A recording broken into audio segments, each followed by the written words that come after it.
odprla miška, oziroma veverca, se oproščam. Veverca zato, ker je prelomljena na polovico. Miška ima pa lukenco naredi noter, tako manjšo, pa potem zobmi poje sredico lešnika.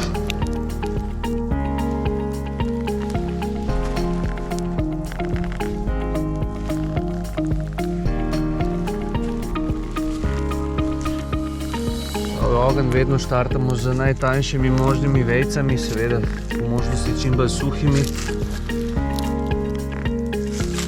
Potem pa, ko dobimo orenk ogenj, orenk žerjavco, pa začnemo dodajati lahko belejše veje.